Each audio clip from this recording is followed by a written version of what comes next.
저는 결혼한 지 이제 1년 좀 넘은 30대 초반의 여자입니다. 얼마 전 너무나 억울하고 가슴에 한이 되는 일이 있었기에 이렇게 글을 한번 적어봅니다. 저희 아버지는 친구분과 함께 작은 무역회사를 운영하셨어요. 처음에는 영업직으로 회사에 입사하셨던 아버지는 대표의 눈에 들어 금세 높은 자리로 올라가셨지만 본인의 사업을 해보고자 제가 초등학교 때 회사를 그만두시고 창업을 하시게 되었어요. 당시 동업을 하시던 친구분은 이혼 후 혼자 아들을 키우셨는데 그 아들과 저는 4살밖에 나이 차이가 나지 않아 친남매처럼 지냈습니다. 이후로 회사가 세워지고 몇 년이 지나 자리를 잡아갈 때쯤 아버지의 친구분은 불의의 사고로 운명을 달리하셨어요. 졸지에 하나뿐인 아버지를 잃은 오빠를 저희 부모님은 친자식처럼 보살펴 주셨어요.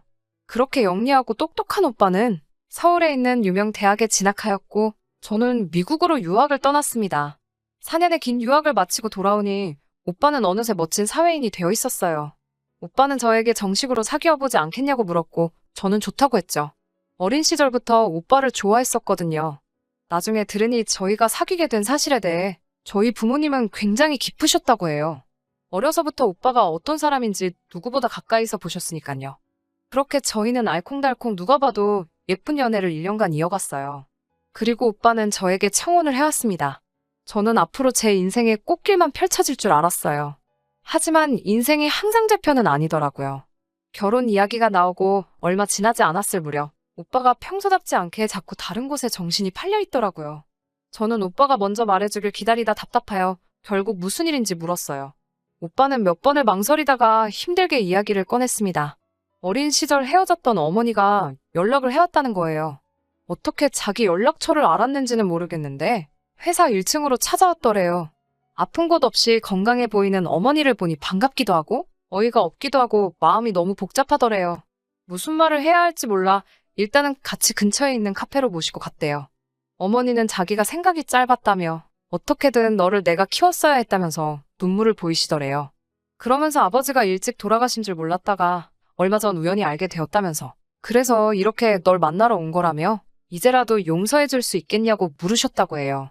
오빠는 당장 용서니 뭐니 그런 걸 말하기는 어렵고 아무튼 건강하신 모습을 보니 다행이란 생각이 든다면서 이런저런 이야기를 나눴대요. 시어머니는 시아버지와 이혼 후 얼마 지나지 않아 남자를 만나 새로운 삶을 시작하셨다고 해요. 재혼한 그분에게는 오빠보다 3살 어린, 그러니까 저와 동갑이 딸이 있었고요. 두 분 사이에 새로 아이를 낳지는 않으셨고 그 딸을 친딸처럼 키우셨다는 그런 이야기를 하신 것 같았어요. 어머님은 앞으로 오빠를 자주 만나면서 살고 싶다고 하셨다는데 오빠는 자기가 뭘 원하는지 모르겠다고 하더라고요. 어머님을 만난 이후로 아무 일도 손에 잡히지 않는다면서요.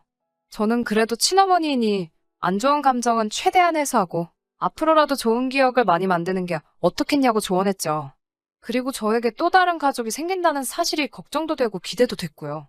사실 저나 오빠나 외동이었기 때문에 나중에 우리 애는 이모도 삼촌도 없겠네라는 아쉬운 마음이 있었거든요. 그런데 어머님에게 딸도 있다고 하니 그럼 우리 애기한테 친할머니도 생기고 고모도 생기는 거잖아요. 그런데 제가 순진했던 걸까요? 제가 이 이야기를 하니 결혼한 친구들이 저더러 어리석다고 시댁에 없는 게 얼마나 좋은 건 줄 아냐고 하는 거예요. 저는 이때만 해도 친구들의 반응에 놀라고 오히려 실망까지 했었거든요. 그런데 다들 경험에서 우러나온 조언이었던 것 같네요. 바보같이 저는 오빠에게 오빠가 어색하면 나랑 같이 어머님이랑 만나보지 않겠냐고 물었어요. 저는 제가 중간에서 분위기를 띄우고 하면 오빠가 금방 긴장을 풀 수 있을 거라고 생각했거든요. 일주일쯤 지나서 서울에서 맛집으로 유명한 중식당에서 어머님과 오빠를 만났어요. 그런데 예상과 달리 어머님이 따님도 데리고 나오셨더라고요. 서로 어색해하고 있으니까 어머님이 먼저 중간에서 자기 딸에 대해서 오빠에게 이야기를 시작하셨어요. 성격이 어떻고 학교는 어디를 나왔고 그런 이야기요. 그런데 그 이야기를 듣던 오빠가 저와 그 딸을 번갈아 바라보며 우리 희진이도 거기 졸업했는데라고 말하는 거예요. 알고 보니 그 딸이 제 고등학교 동창이더라고요. 물론 같은 반인 적도 없고 친하지도 않았지만 제가 그 친구를 알았던 이유는 그 친구는 학교에서 제일 유명한 문제아였거든요. 최대한 아는 체 하지 말고 있어야겠다 생각하고 있는데 오히려 그쪽에서 먼저 아는 체를 해오더라고요. 제가 고등학교 때 정교회장이었기 때문에 그 친구도 제 얼굴을 기억하고 있었나 봐요. 우리는 서로 어색하게 인사를 나눴고 어머님은 이런 우연이 어딨냐며 너무 신기해 하셨어요. 새 신우가 저에게 연락처를 물으며 앞으로 자주 볼 것 같은데 잘 부탁한다고 말하더라고요. 내 기억이 잘못된 건가 싶을 정도로 화사하게 웃으며 친절한 태도에 좀 놀랐지만 나이를 먹으니 어른스러워졌다는 생각이 들어 다행이란 생각이 들었어요. 하지만 진짜 사건은 이제 시작이었어요. 신우는 시도 때도 없이 연락을 해왔어요. 저는 신우에게도 생각지 못한 오빠가 생겼고 또 그 오빠랑 결혼할 여자가 동창이라고 하니 그나마 좀 편해서 그런가 이해하면서 반갑게 대해줬어요. 그렇게 두세 번 따로 만나서 커피도 마시고 밥도 먹고 그랬네요. 그러다 하루는 신우가 저더러 고등학교 동창들하고 자주 만나냐고 묻더라고요. 저는 미국에서 지내면서 좀 멀어진 사람도 있지만 여전히 많은 동창들과 잘 지내고 있거든요. 그러자 누구누구냐며 좀 캐묻더라고요. 좀 이상하긴 했지만 이름도 말해주고 지금 어떻게 사는지도 알려줬지요. 친구들 직업을 묻기도 하고요. 저는 순진하게 그냥 오랜 친구들의 근황이 궁금한가 보다 생각했어요. 그런데 그것도 지금 생각해보니 순수한 의도가 아니었더군요. 그러는 동안 오빠와 제 결혼 준비도 그럭저럭 준비가 돼가고 있었어요. 저희 부모님은 오빠가 어머님을 만났다는 사실에 마음이 복잡하신 것 같았어요. 훗날 알게 된 일이지만 오빠가 어머님을 만난 건 기쁜 일이지만 저희 부모님은 그 어머님이 어떤 사람인지 이미 알고 계셨기 때문에 마냥 반갑지만은 않으셨대요. 그렇게 시간이 흐르고 저는 오빠가 졸업한 대학교 동문회관에서 결혼식을 올렸어요. 어머님과 재혼한 아버님도 오시고 당연히 신우도 왔습니다. 속사정을 아는 몇몇 분들의 웅성거림이 제 마음을 무겁게 했지만 그래도 큰일 없이 결혼식을 잘 올렸어요. 그리고 저는 이제 정말 모든 것이 안정되고 행복한 시간만 남았다고 생각했어요. 하지만 생각지도 못한 불운이 저를 찾아왔네요. 친정 아버지께서 불의의 사고로 돌아가셨거든요. 제가 결혼한 지 3개월 정도 지났을 무렵이었어요. 다른 날처럼 퇴근 후 집에서 남편과 저녁을 먹고 뒷정리를 하던 중이었는데 어머니께 전화가 왔어요. 아버지가 갑자기 쓰러지셔서 병원으로 실려가셨다고요.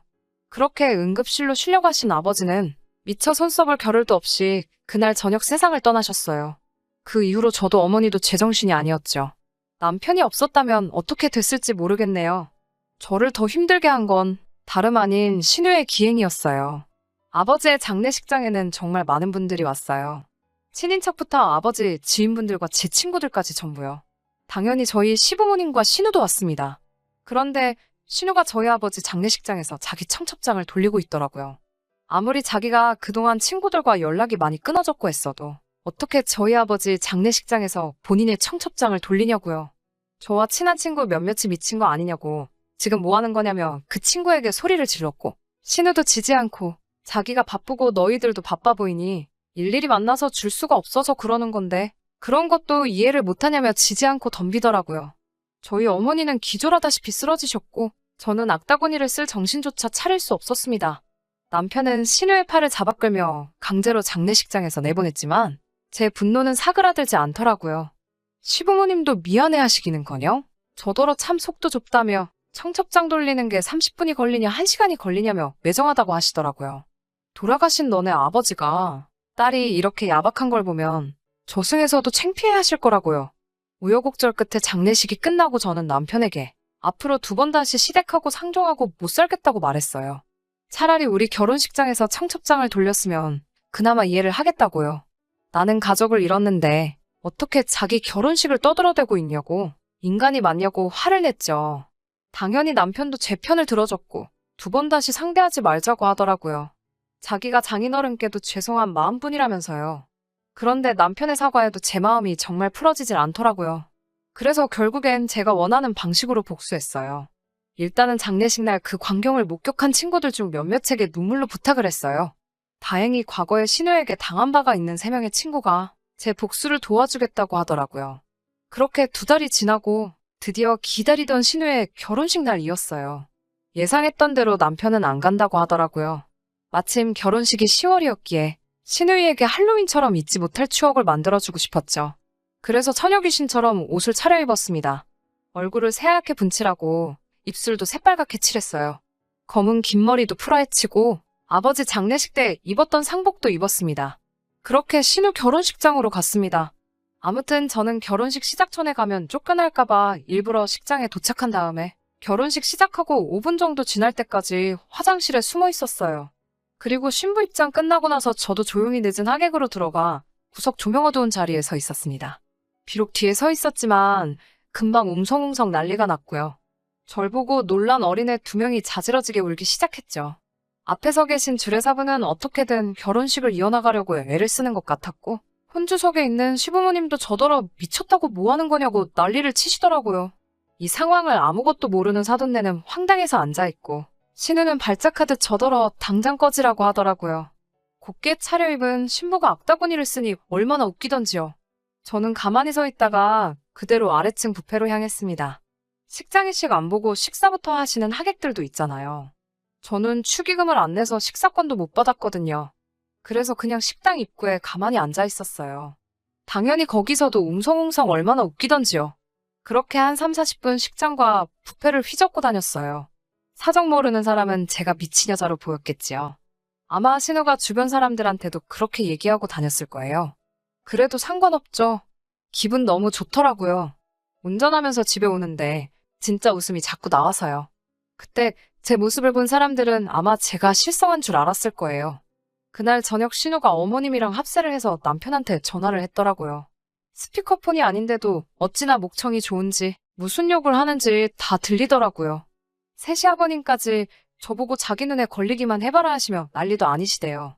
보니까 사돈되는 집에서 도대체 뭔 짓을 하고 다니길래 저렇게까지 원수를 쥐고 다니냐며 결혼 다시 한번 생각해봐야겠다고 나왔나 봐요. 신우랑 어머님이 신나게 놀던 과거를 숨기고 온갖 교양과 아양으로 이뤄낸 혼사였는데 저와 제 친구들이 다 망쳐놓았대요. 친구들은 계획한 대로 새하얀 원피스를 입고 화장도 머리도 신부가 받는 것보다 더 공을 들여서 하고 가서 결혼식 사진을 찍을 때 일부러 맨 앞줄로 자리를 잡아서 섰대요. 잔뜩 치장하고 새하얀 드레스를 입은 여자들이 동시에 4명이 서 있으니 사진만 봐서는 누가 신부인지 분간이 안 간다나요? 남편은 처음 보는 저의 새로운 모습에 당황한 듯 보였지만 잘했다고 저를 감싸주더라고요. 처음 계획을 실행할 적에는 너무 걱정됐지만 일단 저질러 놓고 보니 속이 너무 후련했습니다. 제 사연은 여기서 이만 마칠게요. 후기입니다. 저보고 잘했다는 분도 계셨지만 꼭 그렇게까지 해야만 했냐는 의견도 많았어요.